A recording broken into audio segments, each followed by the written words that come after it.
नमस्कार दोस्तों। तो स्वागत है आप सभी का हमारे इस YouTube चैनल टीच वेब में।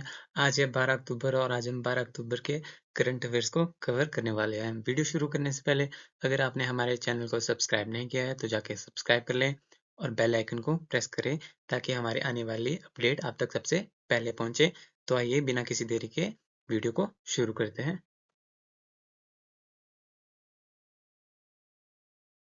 हमारा जो इसका पहला क्वेश्चन हुआ है, हाल ही में केंद्र सरकार कहाँ दूसरा टाइगर रिजर्व स्थापित करेगी? ऑप्शन है आपके पास उत्तर प्रदेश, हिमाचल प्रदेश, बिहार या फिर असम। इसको जो राइट आंसर होने वाला है वो ऑप्शन नंबर 3 बिहार। बिहार में केंद्र सरकार दूसरा टाइगर रिजर्व स्थापित करेगी। ठीक है। केंद्र सरकार ने कैमूर जिले में बिहार के दूसरे बाघ अभयारण्य के लिए अस्थायी मंजूरी दे दी है। ठीक है। कैमूर वन्यजीव अभयारण्य को बाघ अभयारण्य के में तब्दील किया जाएगा। किसको? कैमरून वन्यजीव अभयारण्य को बाघ अभयारण्य में तब्दील किया जाएगा, जिससे मौजूदा वाल्मीकि टाइगर रिजर्व में बढ़ती आबादी को संबोधित किया जा सकेगा। ठीक है, जिसमें कितने बाघ है? 54 बाघ यानी कि 54 बाघ है। कैमूर में जंगल बिहार में सबसे बड़े हैं, जो 1134 वर्ग किलोमीटर में फैला है और राज्य में सबसे अधिक 34% हरित क्षेत्र है। ठीक है। तो कहाँ पे केंद्र सरकार दूसरा टाइगर रिजर्व स्थापित करेगी? वो है बिहार में। ठीक है, आगे बढ़ते हैं। नेक्स्ट क्वेश्चन है वो है, आईईए यानी कि अंतरराष्ट्रीय ऊर्जा एजेंसी किसके साथ स्वच्छ ऊर्जा परिवर्तन समझौते पर ज्ञापन किया? ठीक है। ऑप्शन है आपके पास IIT Delhi, IIT Kanpur, IIT Hyderabad या फिर आईआईटी रुड़की। इसका जो राइट ऑप्शन है वो है ऑप्शन नंबर 1 आईआईटी दिल्ली। ठीक है। आईआईटी दिल्ली ने उत्सर्जन को कम करने और स्वच्छ ऊर्जा संक्रमण को सुविधाजनक बनाने के लिए ऊर्जा प्रौद्योगिकी नवाचार पर ध्यान केंद्रित करते हुए अंतरराष्ट्रीय ऊर्जा एजेंसी के साथ एक समझौता ज्ञापन पर हस्ताक्षर किए। इस ज्ञापन का उद्देश्य है नीति विश्लेषण में सहयोग को बढ़ावा देना और ऊर्जा प्रौद्योगिकी रुझानों का पर सूचना का आदान प्रदान करना और विशेष रूप से उभरती और विकासशील अर्थव्यवस्थाओं में सहयोग के लिए प्रमुख क्षेत्रों की पहचान करना है। ठीक है। अगला क्वेश्चन है वो है, अंतरराष्ट्रीय बालिका दिवस कब मनाया जाता है? ऑप्शन है आपके पास 9 अक्टूबर, 10 अक्टूबर, 11 अक्टूबर या फिर 12 अक्टूबर को। इसका जो राइट ऑप्शन है वो ऑप्शन नंबर 3 11 अक्टूबर को। अंतर्राष्ट्रीय बाल दिवस बालिका दिवस कब मनाया जाता है? 11 अक्टूबर को। ठीक है। 11 अक्टूबर को मनाए जाने वाला अंतर्राष्ट्रीय बालिका दिवस लैंगिक समानता और विश्व भर में युवा लड़कियों के सशक्तिकरण की वकालत करता है। और 2024 की जो इसकी थीम है वो है भविष्य के लिए लड़कियों का दृष्टिकोण। ठीक है। तो अंतर्राष्ट्रीय बालिका दिवस कब मनाया जाता है? 11 अक्टूबर को। और इसकी जो थीम क्या है 2024 की, वो है भविष्य के लिए लड़कियों का दृष्टिकोण।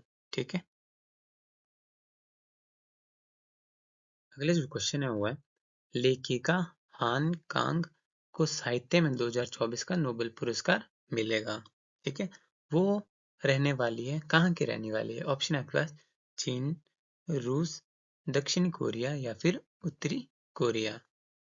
इसका जो राइट ऑप्शन है वो है दक्षिणी कोरिया। लेखिका हान कांग जिन्हें की 2024 का नोबेल पुरस्कार मिलेगा, किसको? जो है एक लेखिका है, वो कहाँ की रहने वाली है? दक्षिणी कोरिया की। ठीक है। दक्षिणी कोरिया की लेखिका हांग कांग को उनके गहन काव्यात्मक गद्य के लिए साहित्य में 2024 नोबेल पुरस्कार दिया जाएगा। तो किसमें मिलेगा इन्हें? साहित्य में नोबेल पुरस्कार मिलेगा, जो कहाँ की रहने वाली है? दक्षिणी कोरिया की। ठीक है। और जो दक्षिणी कोरिया के राष्ट्रपति का क्या नाम है? वो है यू सू योल। ठीक है।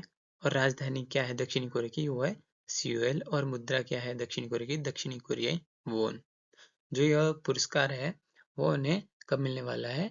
10 दिसंबर को। इसके अलावा उन्हें नोबेल पुरस्कार के साथ 11 मिलियन स्वीडिश क्रोन यानी कि $1 मिलियन का पुरस्कार भी मिलने वाला है। ठीक है। अगला जो क्वेश्चन है वो है, हाल ही में केंद्र सरकार ने किसे आतंकवादी संगठन घोषित किया है? ऑप्शन है आपके पास अल कायदा, लश्कर ए तैयबा, हिजाबुल मुजाहिदीन या फिर हिजब उत तहरीर। इसका जो राइट ऑप्शन है वो ऑप्शन नंबर 4 हिजाब उत तहरीर। ठीक है।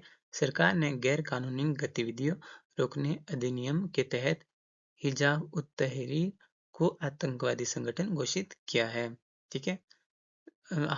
जो हिजब उत तहरीर का लक्ष्य आतंकवाद और जिहाद का उपयोग करके भारत सहित विश्व स्तर पर इस्लामी खिलाफत स्थापित करना है। यह समूह जो है सोशल मीडिया के माध्यम से आतंकवाद को बढ़ावा देता है और युवाओं को कट्टरपंथी बनाता है, जो भारत की सुरक्षा के लिए गंभीर खतरा न है।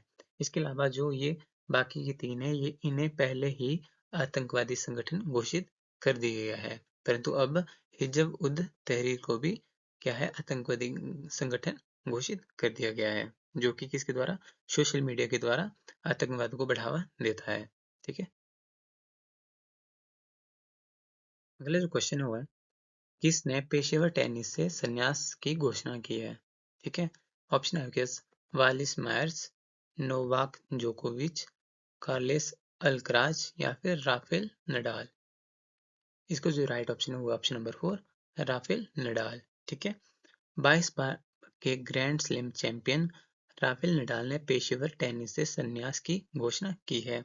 उनका जो अंतिम टूर्नामेंट है वो है नवंबर में मिलान में डेविस कप फाइनल होगा, जो उनके शानदार सफर का समापन होगा। ठीक है। नाडाल के नाम 92 एकल खिताब है, जिसमें 36 मास्टर खिताब है और एक ओलंपिक स्वर्ण पदक भी शामिल है। वह एकल में करियर गोल्डन स्लैम हासिल करने वाले 3 पुरुषों में से एक है। और जो राफेल नडाल है वो कहाँ के रहने वाले हैं, वो आपके स्पेन के रहने वाले हैं। और स्पेन के प्रधानमंत्री का क्या नाम है, पोडो संचेज। और राजधानी क्या है स्पेन की, मॉड्रिड। और जो स्पेन की मुद्रा है वो क्या है, यूरो। ठीक है। अगले जो हमारा क्वेश्चन हुआ है, प्रधानमंत्री मोदी ने कहाँ भारतीय कौशल संस्थान का उद्घाटन किया? ऑप्शन है आपके पास दिल्ली, मुंबई, कोलकाता या फिर हैदराबाद। इसका जो राइट ऑप्शन है वो है ऑप्शन नंबर 2 मुंबई में। प्रधानमंत्री मोदी ने मुंबई में भारतीय कौशल संस्थान IIS का उद्घाटन किया। ठीक है। प्रधानमंत्री मोदी ने मुंबई में भारतीय कौशल संस्थान का उद्घाटन किया, जिसे उद्योग 4.0 के लिए उद्योग तैयार कार्यबल विकसित करने के लिए डिजाइन किया गया है। इस संस्थान का स्थापना कौशल विकास और उद्यमिता मंत्रालय, भारत सरकार और टाटा ट्रस्ट के तहत सेक्शन 8 कंपनियां टाटा IIS के बीच यानी कि भारतीय कौशल संस्थान के बीच सहयोग के माध्यम से की गई थी। इसके अलावा प्रधानमंत्री मोदी ने महाराष्ट्र में विद्या समीक्षा केंद्र का भी उद्घाटन किया। अगले जो हमारा क्वेश्चन है वो है, नाबार्ड सर्वेक्षण के तहत ग्रामीण परिवारों की मासिक आय कितने प्रतिशत से अधिक बढ़ी है? ठीक है। ऑप्शन है आपके पास 55%, 56%, 57% या फिर 58%। इसका जो राइट ऑप्शन है वो ऑप्शन नंबर 3 57% की दर से। नाबार्ड सर्वेक्षण के तहत ग्रामीण परिवारों की मासिक आय 57% से अधिक बढ़ी है। ठीक है। ग्रामीण परिवारों की औसत मासिक आय 2016-17 में 8,059 रुपए थी, जो कि 2021-22 में 12,698 तक कितनी बढ़ी है, 57% से अधिक बढ़ी है। ठीक है। अगला जो क्वेश्चन है वो है, लाओस यात्रा में प्रधानमंत्री मोदी को किस अवार्ड से सम्मानित किया गया? ऑप्शन है आपके पास order of the distinguish rule of Nishan Izzuddin, या फिर ऑर्डर ऑफ सेंट एंड्रयू, या फिर ऑर्डर ऑफ जायद, या फिर गार्ड ऑफ ऑनर। इसको जो राइट आंसर है वो है option number 4 guard of honour. ठीक है। लाओस यात्रा में प्रधानमंत्री मोदी को गार्ड ऑफ ऑनर से सम्मानित किया गया। ठीक है। प्रधानमंत्री मोदी 21वें आसियान भारत शिखर सम्मेलन में और 19वें पूर्वी एशियाई शिखर सम्मेलन के लिए कहाँ पर, लाहौस लाओस पहुंचे, जहां पर लाओस के गृह मंत्री विलावोंग बुदखम ने औपचारिक गार्ड ऑफ ऑनर देकर उनका स्वागत किया है। ठीक है। इस यात्रा का उद्देश्य द्विपक्षीय संबंधों को बढ़ाना और भारत की एक्ट ईस्ट नीति की 10वीं वर्षगांठ मनाना है। जिसमें भविष्य की सहयोग रणनीति पर ध्यान केंद्रित किया जाएगा। ठीक है। अगला जो क्वेश्चन है वो है, किस राज्य द्वारा कर्नाटक के कौशल विकास कार्यक्रमों को अपनाएगा?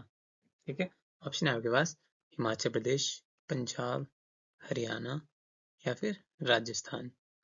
इसका जो राइट आंसर है वो ऑप्शन नंबर 1 हिमाचल प्रदेश। हिमाचल प्रदेश द्वारा कर्नाटक के कौशल विकास कार्यक्रमों को अपनाया जाएगा। ठीक है। हिमाचल प्रदेश कर्नाटक के कौशल विकास पहलों की खोज कर रहा है क्योंकि रोजगार और अंतर्राष्ट्रीय नौकरी प्लेसमेंट पर उनका ध्यान केंद्रित है।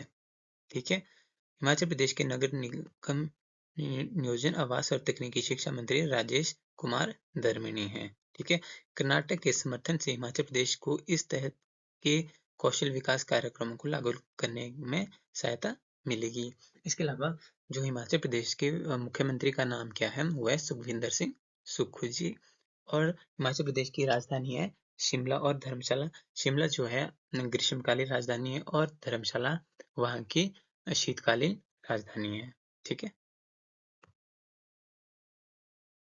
अगला जो क्वेश्चन है वो है, किस मंत्रालय ने युवा संगम चरण 5 के लिए पोर्टल लॉन्च किया है? ऑप्शन है आपके पास वित्त मंत्रालय द्वारा, गृह मंत्रालय द्वारा, शिक्षा मंत्रालय द्वारा या फिर संचार मंत्रालय द्वारा। इसका राइट ऑप्शन है वो ऑप्शन नंबर 3 शिक्षा मंत्रालय द्वारा। शिक्षा मंत्रालय ने युवा संगम चरण 5 के लिए पोर्टल लॉन्च किया। ठीक है। युवा संगम एक भारत श्रेष्ठ भारत के तहत राज्यों में युवाओं के लिए संपर्क को बढ़ावा देता है। 18 से 30 वर्ष की आयु के युवा युवा संगम पोर्ट के माध्यम से बहुआयामी अनुभव के लिए पंजीकृत कर सकते हैं। ठीक है। प्रतिभागी 5 प्रमुख क्षेत्र जिसमें कि है पर्यटन, परंपरा, प्रगति, परस्पर संपर्क और प्रौद्योगिकी का अन्वेषण करेंगे। ठीक है। इस चरण के लिए पंजीकरण की जो अंतिम तिथि है वो है अक्टूबर की 21 तारीख को। ठीक है। आगे बढ़ते हैं।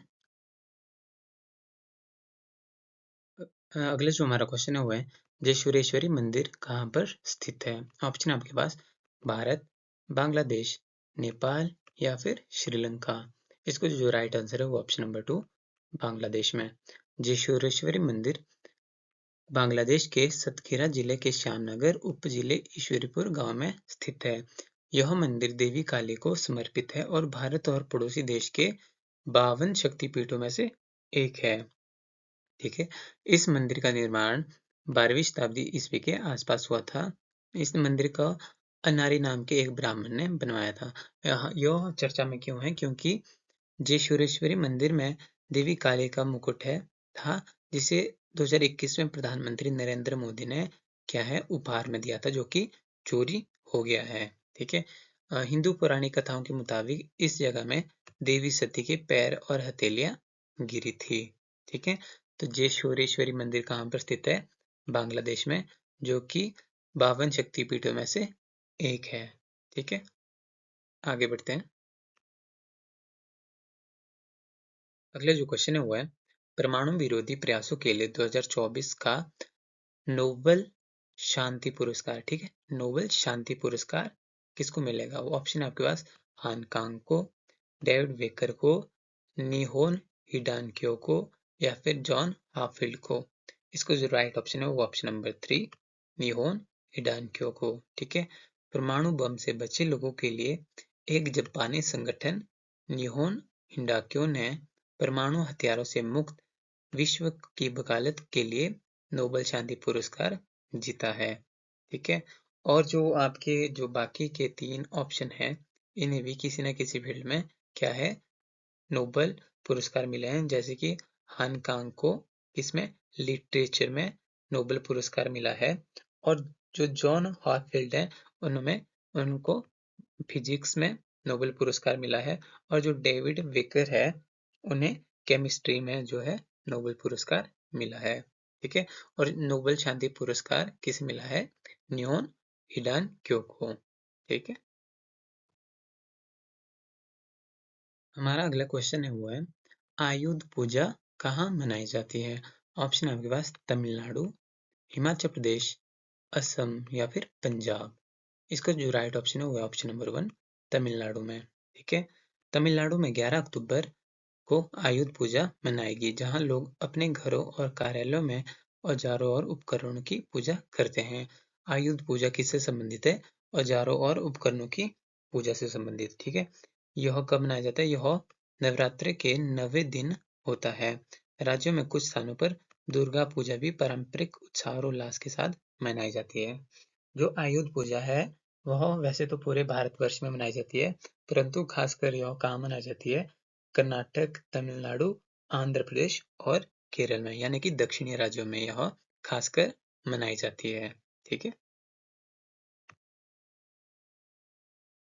आज के जो हमारे करंट अफेयर का जो लास्ट क्वेश्चन है वो है, टाटा ट्रस्ट का अध्यक्ष किसे नियुक्त किया गया? ऑप्शन है आपके पास लिया टाटा, नेविल टाटा, माया टाटा या फिर नोएल टाटा। इसका जो राइट ऑप्शन है वो ऑप्शन नंबर 4 नोएल टाटा को, ठीक है। रतन टाटा के 86 वर्ष की आयु में निधन के बाद नोएल टाटा को ट्रस्ट का अध्यक्ष नियुक्त किया गया। रतन टाटा की मृत्यु उस विरासत का अंत है जिसे टाटा को एक वैश्विक समूह में बदल दिया था। ठीक है।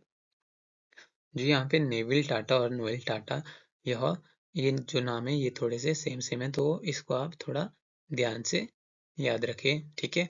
टाटा ट्रस्ट का अध्यक्ष किसे चुना गया हुआ है? नोएल टाटा को। ठीक है।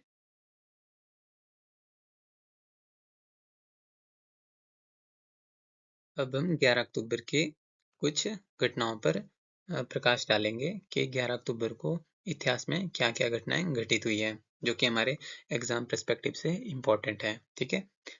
तो 2008 यानी कि 11 अक्टूबर 2008 को मनमोहन सिंह ने नौगांव स्टेशन से कश्मीर घाटी में चलने वाली पहली ट्रेन को हरी झंडी दिखाई थी। ठीक है। 2007 को यानी कि 11 अक्टूबर 2007 को डोरिस लेसिंग को साहित्य में 2007 के नोबेल पुरस्कार के लिए चुना गया था। ठीक है। 1987 यानी कि 11 अक्टूबर 1987 को भारतीय शांति सेना ने श्रीलंका में एलटीटीई के कब्जे को खत्म करने और जाफना को आजाद कराने के लिए ऑपरेशन कौन सा पवन शुरू किया था। ठीक है। 1984 यानी कि 11 अक्टूबर 1984 को अमेरिकी अंतरिक्ष विज्ञानी कैथरीन डी सुल्विन अंतरिक्ष में चलने वाली पहली महिला अंतरिक्ष यात्री बनी। ठीक है।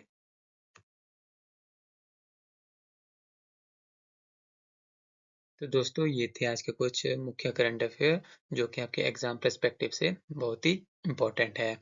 अगर आपको वीडियो अच्छी लगी हो तो आप वीडियो को लाइक भी कर सकते हैं। और इस जो करंट अफेयर की पीडीएफ है वो आपको हमारे टेलीग्राम ग्रुप में मिल जाएगी, जिसका कि लिंक मैं डिस्क्रिप्शन बॉक्स में डाल दूंगा, तो वहां से आप लिंक को ओपन करके टेलीग्राम ग्रुप को ज्वाइन कर सकते हैं। ठीक है। तो आज का करंट अफेयर सेशन यहीं पे समाप्त होता है। अगर आपको वीडियो अच्छी लगी तो आप लाइक करें और चैनल को सब्सक्राइब भी करें और अपने दोस्तों के साथ भी शेयर जरूर करें। ठीक है। तो मिलते हैं नेक्स्ट वीडियो में, तब तक के लिए धन्यवाद। जय हिंद, जय भारत।